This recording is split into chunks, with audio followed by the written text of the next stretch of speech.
नाताळच्या सुट्ट्यांमध्ये गर्दी वाढण्याची शक्यता लक्षात घेऊन साई दर्शनासाठी संस्थानं नवीन नियमावली जारी केली आहे। गर्दीच्या काळात दर्शन पास काउंटरवर मिळणार नाही। साई भक्तांना संस्थांच्या वेबसाईटवर पास आरक्षित करावा लागणार आहे। मार्गदर्शक सूचनांचं पालन करून गर्दीच्या काळात जास्तीत जास्त 12,000 साई भक्तांना दर्शनासाठी मंदिरात प्रवेश देणं शक्य होणार आहे। सशुल्क दर्शन पास 5 दिवस आधी तर मोफत पास 2 दिवस आधी काढावा लागेल। कोरोना लसीकरणासाठी मुंबई महानगरपालिका सज्ज झाली आहे। जानेवारीमध्ये कोरोना लसीकरण सुरू होण्याची शक्यता असल्याच्या पार्श्वभूमीवर पालिकेनं आपली तयारी वेगानं सुरू केली। गेल्या 3 दिवसात 200 जणांना कोरोना लसीकरणाचं प्रशिक्षण देण्यात आलंय। पालिका लसीकरणासाठी 5 जणांच्या 500 टीम्स बनवल्या जाणार आहेत। 21 डिसेंबरपासून डॉक्टरांनाही प्रशिक्षण देण्यात येणार आहे। कोरोना लसीकरणाच्या पार्श्वभूमीवर पालिका आपली यंत्रणा तयार ठेवते आहे। यामध्ये महत्त्वपूर्ण असणारी कोल्ड स्टोरेज यंत्रणा कांजूरमध्ये तैनात ठेवण्यात येणार आहे। कोविडचं काम करताना महानगरपालिकेनं तब्बल 184 कर्मचारी गमावले आहेत। या सर्वांच्या कुटुंबियांना महापालिकेनं प्रत्येकी 50 लाख रुपयांची मदत केली आहे। यातल्या 17 जणांना पालिकेनं नोकरीही दिली आहे। कोविडचं काम करत असताना कोरोनाची लागण होऊन मृत्यू झाल्यास 50 लाखांची आर्थिक नुकसान भरपाई आणि संबंधित कर्मचाऱ्याच्या कुटुंबातील एकाला पालिकेच्या सेवेत नोकरी देणार असल्याचं पालिका आयुक्त इक्बाल सिंग चहल यांनी जाहीर केलं होतं। त्यानुसार पालिकेच्या माध्यमातून कुटुंबाचा आधार गमावलेल्यांना आधार दिला जातोय। पुण्यामध्ये रक्तदानासाठी आता मुंबईतला फंडा वापरण्यात येतोय। रक्तदान केल्यास पनीर आणि चिकन मटणाचं वाटप केलं जात आहे। रक्तदाता शाकाहारी असल्यास अर्धा किलो पनीर आणि मांसाहारी असल्यास 1 किलो चिकन किंवा मटण देण्यात येते। या उपक्रमाला चांगला प्रतिसादही मिळतोय। देशातील कोणत्याही शहरात जे काम झालं नाही ते कल्याण डोंबिवलीतील खासगी डॉक्टरांनी करून दाखवल्याचं वक्तव्य खासदार डॉक्टर श्रीकांत शिंदे यांनी केलंय। कल्याणमध्ये कोरोना काळात इंडियन मेडिकल असोसिएशन कल्याणतर्फे रक्तदान शिबिर आणि उल्लेखनीय सेवा देणाऱ्या डॉक्टर आर्मीच्या डॉक्टरांचा सन्मान करण्यात आला। यावेळी खासदार श्रीकांत शिंदे डॉक्टरांचं कौतुक करत होते। IMAचे अध्यक्ष डॉक्टर प्रशांत पाटील आणि त्यांच्या टीमचाही यावेळी सन्मान करण्यात आला। देशभरात लॉकडाऊनमुळे गेले 8 महिने बंद असणारे कुस्ती आखाडे शासनाच्या नियमानुसार आजपासून कोल्हापूरमध्ये सुरू करण्यात आले। कोल्हापूर जिल्हा राष्ट्रीय तालीम संघाच्या व्यवस्थापनाखाली असणारी मोतीबाग तालमीमध्ये हनुमान आणि आखाड्याचे पूजन करून तालीम सरावाला सुरुवात करण्यात आली। यावेळी मल्लांनी 8 महिन्यांपासून दबलेल्या तालिमीतील तांबड्या मातीचं उत्खनन करून मेहनत घेतली। इतकंच नव्हे तर कुस्तीच्या डावपेचांचाही यावेळी सराव केला। यामुळे सुनासुना वाटणाऱ्या आखाड्यात शड्डूचे आवाज यायला सुरुवात झाली। लॉकडाऊन नंतर अनेक ठिकाणी शाळा चालू झाल्या, पण ग्रामीण भागातील विद्यार्थ्यांना शाळेपर्यंत जाण्यासाठी एसटी सेवा बंद असल्यानं पायपीट करावी लागते। ऐतिहासिक रायरेश्वर पठारावरील विद्यार्थ्यांना शाळेसाठी जास्त लांब जावं लागतंय। 7वी नंतरचं शिक्षण वाई किंवा बोर या शहरात असल्यानं किमान 10 ते 12 किलोमीटरचा प्रवास करावाच लागतो। त्यात हक्काची एसटी सेवा बस बंद असल्यानं शाळेत जाण्यासाठी पायपीट करावी लागते। त्यामुळे शाळेसाठी एसटी सेवा सुरू करण्याची मागणी करण्यात आली आहे।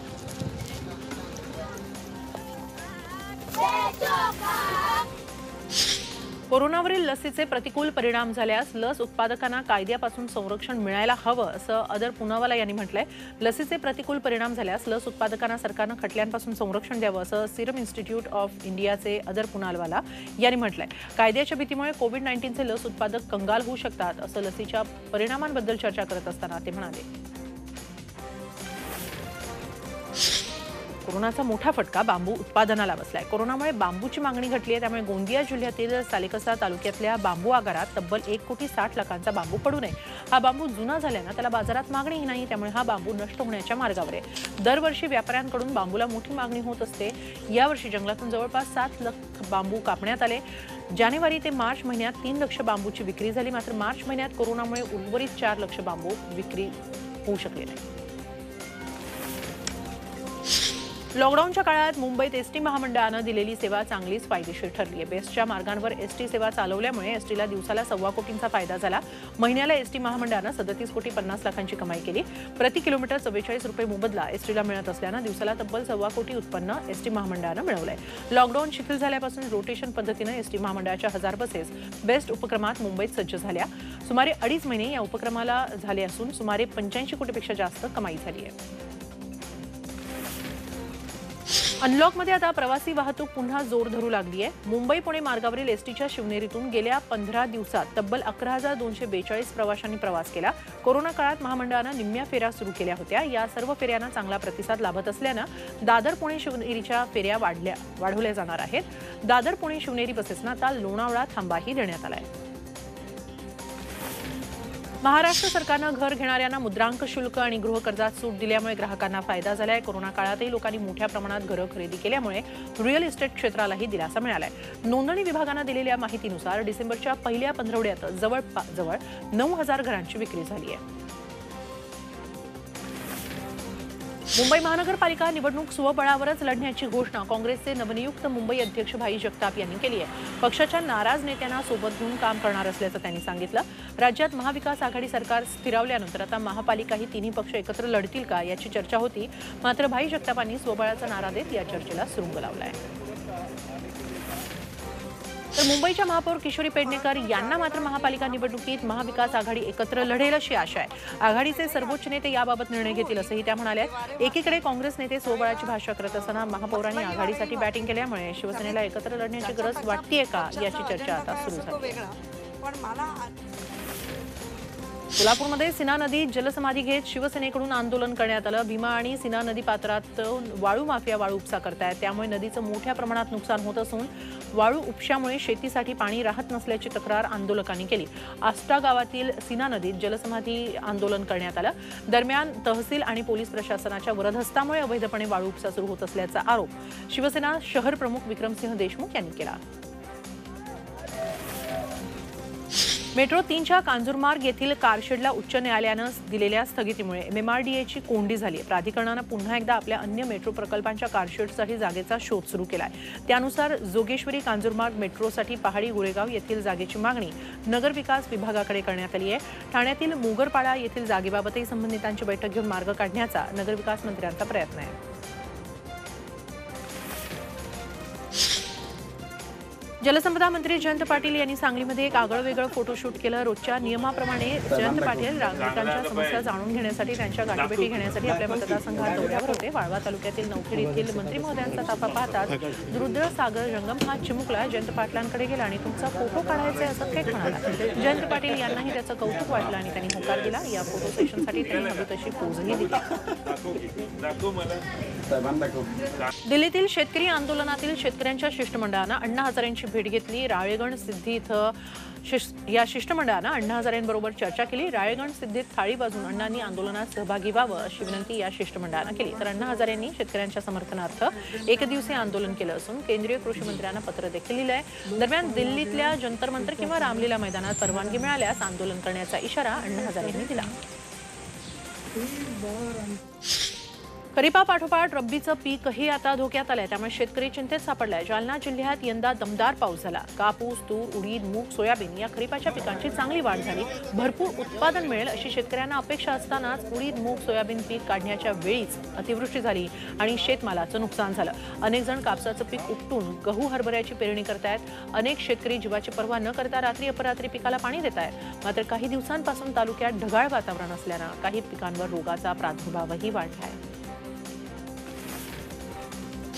अवकाळी नुकसानीच्या पाहणीसाठी 21 डिसेंबरला केंद्रीय पथक राज्यात येणार आहे। 21 ते 26 डिसेंबर दरम्यान केंद्रीय पथकाचा हा दौरा असेल। या दौऱ्यादरम्यान हे पथक पुणे, विदर्भ, औरंगाबाद विभागातील पिकांच्या नुकसानीची पाहणी करेल। सोलापूर, नागपूर, गडचिरोली, चंद्रपूर, भंडाऱ्यामध्ये देखील जाऊन ते शेतीची पाहणी करणार आहेत।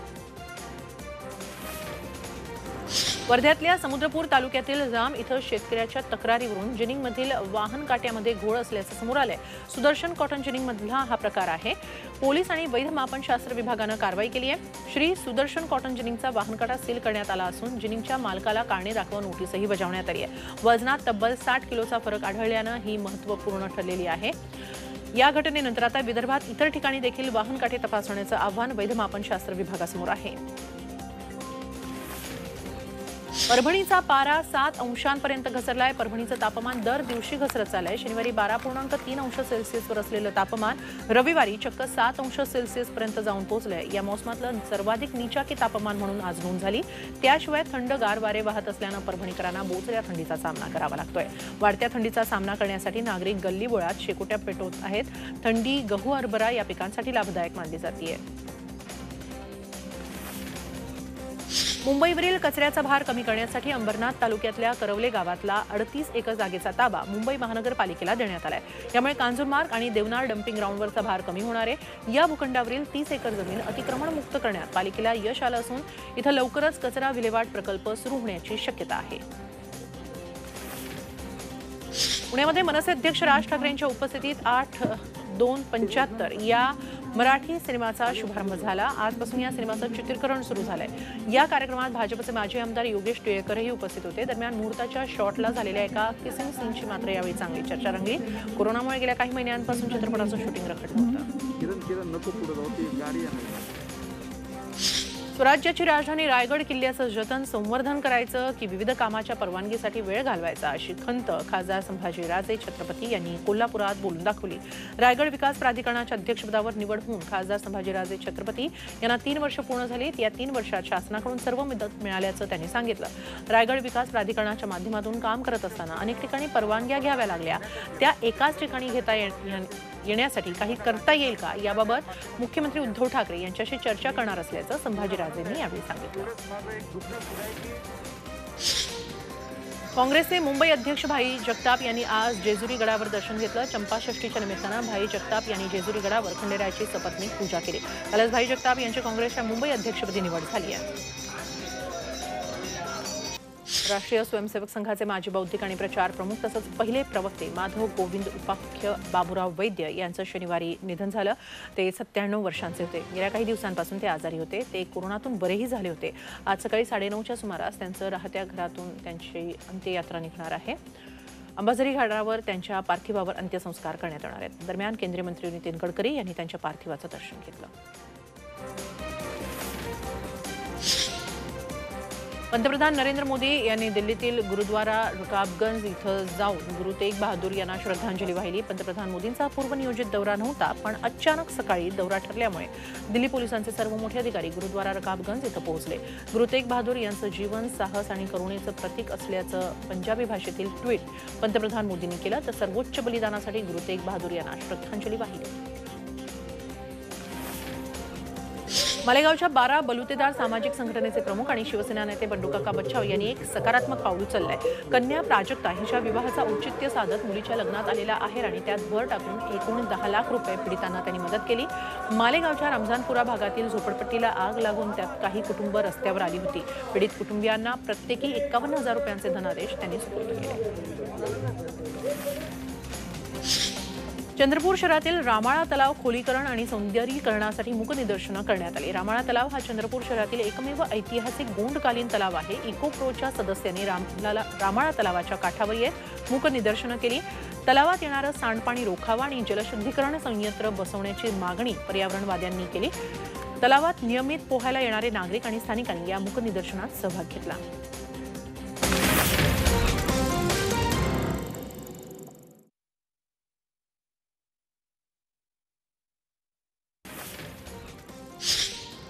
वर्ध्यातील जुना तहसील कार्यालयात विविध अधिकाऱ्यांच्या पदनामाचे स्टॅम्प्स बेवारस पद्धतीने पडलेत। उच्च पदस्थ अधिकाऱ्यांपासून कनिष्ठ लिपिकापर्यंतचे विविध अधिकाऱ्यांचे शिक्के अस्ताव्यस्त पडलेत। याकडे अधिकारी आणि कर्मचाऱ्यांचं दुर्लक्ष होत आहे। दरम्यान येत्या काही दिवसात ग्रामपंचायतीच्या निवडणुका होत आहेत, त्यामुळे याचा गैरवापर होण्याची शक्यता नाकारता येत नाही।